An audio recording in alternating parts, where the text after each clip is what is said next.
We are at Southwest Audio Fest 2025. I'm Ron Resnick. If you enjoy this video, kindly click like and please subscribe to my What's Best For Him YouTube channel. I am very happy to be joined today by Jeremy Bryan, who's the CEO of MBL North America. Hello. Jeremy, great to see you as usual. Thanks for coming. Good to see you. Tell us, what made you bring the big system to the show this year? Well, we're working with our retail partner named 3MA Audio. They're based in Houston, Texas. They have a large customer base all around this region, and they're one of our exclusive X-Treme level dealers. This is their system that's actually in their showroom in Houston, and we wanted to make a nice big statement, big impression for the area for MBL, as well as helping our partner 3MA. How many X-Treme systems are set up in dealers across the country? We have one in Chicago, we have one in Scottsdale, we have this in Houston, New Orleans. I'd like to go over just a couple technical things. Sure. What's the crossover and slope between the tweeter and the mid-range radial stroller? In Newport Beach. Sorry, we just signed a new dealer in Newport Beach. We'll be taking delivery soon of X-Tremes. What's the name of that dealer? Excel. Oh, sure. Yeah. Sure, very good. Rose, yeah. Cool, yeah. Congratulations. Sure. Yeah. What's the crossover and slope between the tweeter radial stroller and the mid-range radial stroller? We use Linkwitz-Riley fourth order crossovers for all of our points. The drive units are unique and designed proprietary by us. So they were designed with the Linkwitz-Riley fourth order network in tandem. So this is a mirror array. We have two Omni sections here, one here and one here. So tweeters, mid-range, mid-woofers. The crossover point from the mid-woofer is playing approximately 90 hertz to 600 hertz. And then we cross to the mid-range driver, which is playing approximately 600 hertz to about 3,500 hertz. And then the tweeter takes it from there. Of course, both omnidirectional. Is there anything different about the propagation of sound or the perception of sound between the mirror image array of the X-Treme versus the singular array of the 101E Mark II? Yes, good question. The drivers, you'll notice, also have specific arcs to them, curves. So they're not just putting pressure in the horizontal plane, they're also projecting vertically between 10 and 30 degrees, depending on what the frequency range is. And this is also psychoacoustically time aligns and sounds natural at the listener in the room. The 101 has its charms because it's totally open to the top, so the sound has an ability to float vertically a lot more than the X-Treme does in that sense. What you gain with the mirror array is built into the Diapolito. You get an increase in sensitivity. This is not the most sensitive speaker design in an anechoic chamber measurement. In the room, we're more sensitive because we're building pressure in the room. So this sensitivity measurement is just measuring forward radiation in an anechoic chamber, right? That's the 1 watt, 1 meter. So this is very low on that scale. But in the room, it's a greater pressure. So the mirror array gives you 3 dB of higher sensitivity, which is nice for dynamics and that's ease a lot to control. Yes. Yeah. And you also get a larger sweet spot, and the soundstage can be much broader. And then also with the mirror array, he can project the Omni image much further into the room in the horizontal plane, where the 101 is not as capable of doing it in that range. What are the smallest room dimensions that can accommodate the X-Treme system? What's interesting about the X-Treme is that it will work in pretty much any room. The X-Treme has a separate active subwoofer system that has a lot of controls on it that allows you to tailor it into the room that it's in, the volume that it's in. So most problems in rooms, especially smaller rooms, are in the bass, it's the deep bass. So the subwoofer really allows you to control the bass, and because they're in two separate housings, you can put the subwoofer in the corner or out of the way if you're blocking your view. He can time within a 10-foot radius around the Omni tower. So he can be in front of the Omni, he can be behind, anywhere around that. So you can really taper it to fit into any acoustic space. The Omni sections, they pretty much do their thing wherever they are. They'd like some breathing room. We recommend a minimum, with the X-Treme, a minimum of 5 feet to a room boundary. For the Melon, this mid-bass driver puts out quite a lot of energy in this 80, 90 hertz to 600 hertz ranges. Presence region, this is where you're getting impact from tactile instruments and drum clicks and piano keys and things like this. So in order to give him really the best breathing room, he wants 5 feet on the X-Treme. On the 101, maybe a little bit less, and the smaller speakers, 31 inches we recommend, from the center of the sphere, our measurements.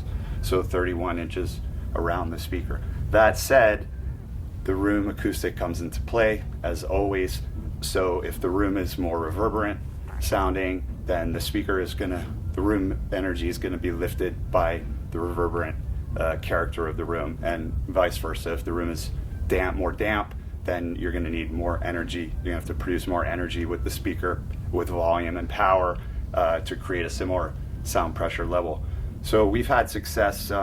Jonathan Vallon is editor of Absolute Sound. This is his reference speaker. His room is about 15 by 16 maybe. Yeah, quite small. The subwoofers are in the corner, actually on the sides. The left side woofers are this far from the sidewall. We were able to dial it in. The sound is absolutely incredible. What are some of the differences in setup technique and loudspeaker positioning you experience setting these up versus a point source or a dipole? Well, this is a point source, actually. It's a true point source. There's a center rod that runs through the system. Every driver is in phase and firing at exactly the same time. But with a conventional... I see. It's an omnidirectional point source as opposed to a forward-firing point source. Yeah. I see. But for the forward radiation, the setup would be similar, because the loudspeaker room interface, whichever loudspeaker, whichever room, is really the most important part of the whole playback and the ability for the speaker to sound natural in the room that it's in. So I'm in customers' homes and dealers' homes all the time, and generally where they've found the best spot for any loudspeaker in their room, we're going to be relatively close to that. What are some of the improvements in the subwoofer tower that occasioned the new Mark II designation? The improvements in the subwoofer tower have some things to do with some AES strictures. The Audio Engineering Society, every so many years, they take a sample of many commercial releases of that era, and they analyze the data and the frequency range that is in the music content. So up until very recently, the maximum amount of energy in recordings in the bass was in the 40 to 50 hertz region, and before that it was 80 hertz, like in the 80s and 90s. 80 hertz was the recommended sort of peak for bass energy. So with contemporary music, we have a lot of hip hop, rap, and much better recording techniques, 24-bit words instead of 16-bit words, so higher sample rates. There's much more information being captured in recordings today. So the bass energy can be well controlled, and it can also go all the way down to 20 hertz. So the new strictures came out from AES that there's much more energy and information in more recordings now that are in the 30 and into the 20s. So the Mark I X-Treme subwoofer was great down to 40 into the 30s, and then not as strong and capable in as the rest of the range below about 35 hertz. So that's one of the reasons for the move to the Mark II subwoofer, is now he's full scale to 16 hertz. Why does Jurgen have the design philosophy of porting the subwoofer towers as opposed to sealing them? We like the sound of the reflex because it helps put energy into the room at the port tuned frequency. That's when he's putting out the most sound pressure. So the woofer has to keep up in that sense. What if a customer comes to you and says, I love the system, I love the Radlstrahler approach to reproduction of sound, but I'm just a tube person? Yeah. Is there any tube amp you can endorse for these? Absolutely. Any large, capable, strong tube amplifiers. We have customers with large VAC amplifiers, large VTL amplifiers, large audio research amplifiers, large Jadis amplifiers. The dealer in Chicago is a big Jadis dealer, and we've heard these with some big Jadis, JA 500s or something. Phenomenal sounding. And because of the nature of the speaker, there's only active surfaces. This is the membrane. These are the membranes of the driver. There's no box.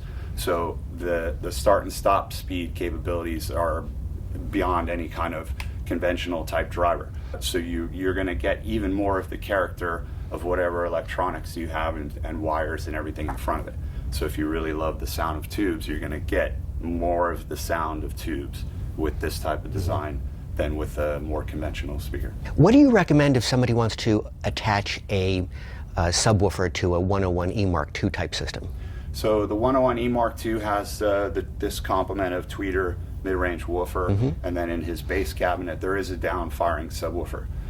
It's passive, but he plays down into the low 20s, depending on the size of the room. That's where you can run out of gas with most speakers, is in the bass energy. Adding a subwoofer, we have many customers that do that, but we recommend an extremely low crossover point, 35 hertz, 32 hertz, so that the subwoofers are not competing too much. It's hard to get them time aligned when they're both working as different systems. I know the actively powered subwoofer towers are Class D. What was Jurgen's thinking to use Class D rather than a big MBL? So we have 3 levels of electronics. Here we're showing the reference line, which is our top.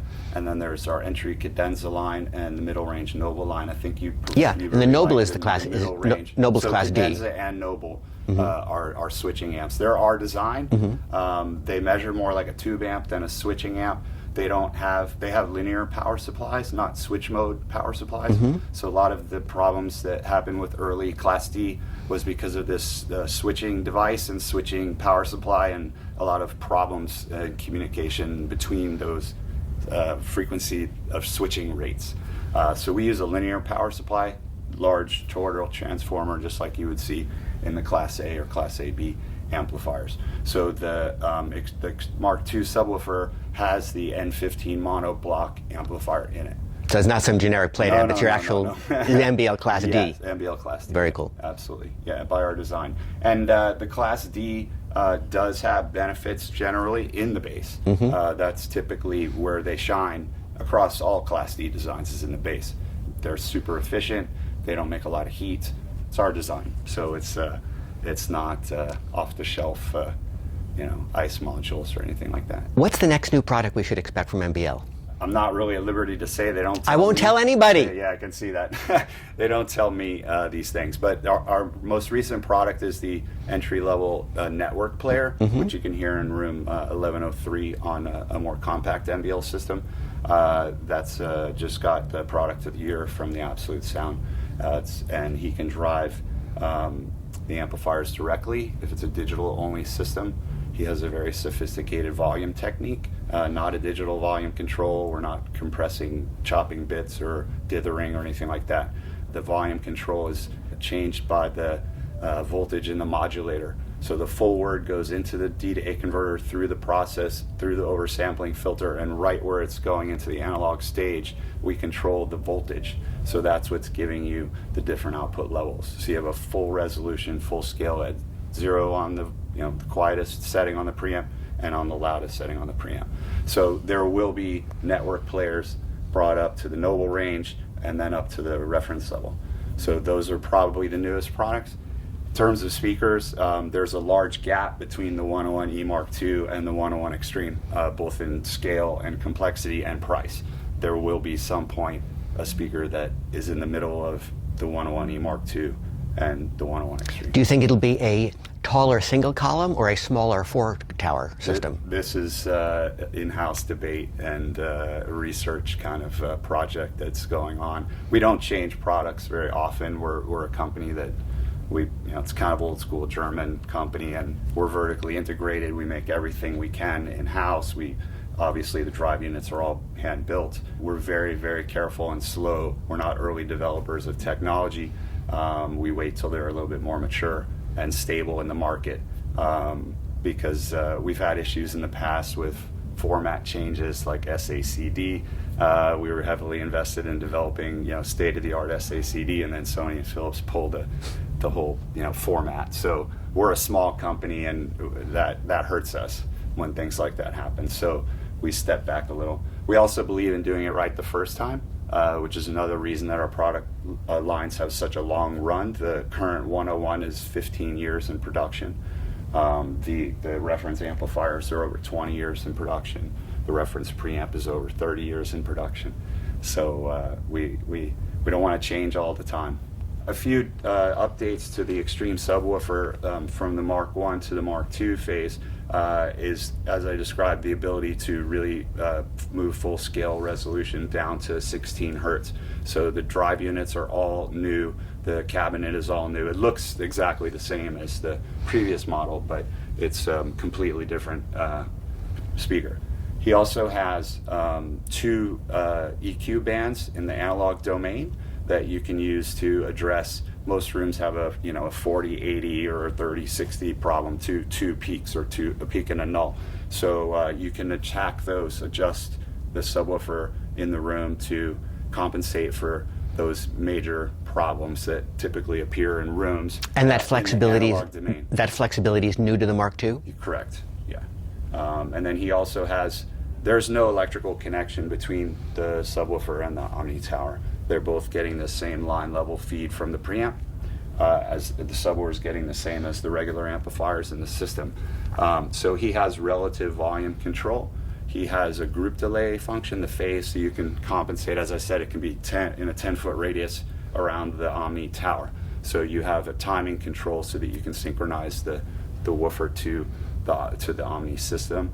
And he also has a Q control, so you can adjust the Q each side independently. So if you have stiff wall on one side and a soft wall on the other, you can adjust the Q so that you can balance the sound of the bass. It's going to be different coming off this corner, is sounding totally different than this side. So the Q is effectively a bandwidth filter? Yeah.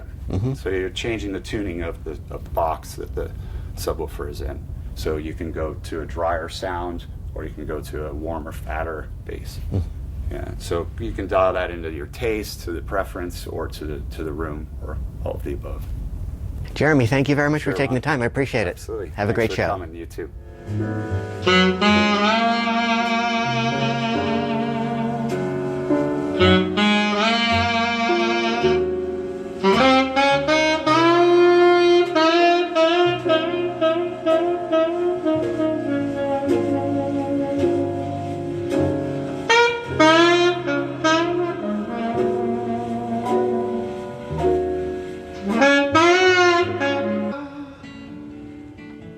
Oh, if they ain't both the same, one's a liar that helps to hide me from my pain, and one's alone.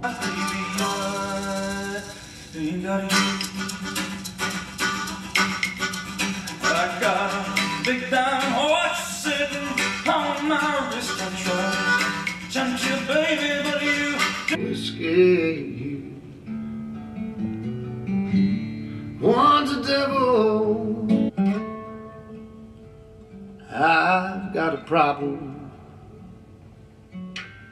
but it ain't like what you think. I drink 'cause I'm lonesome, and I'm lonesome 'cause I drink. But if I don't break down,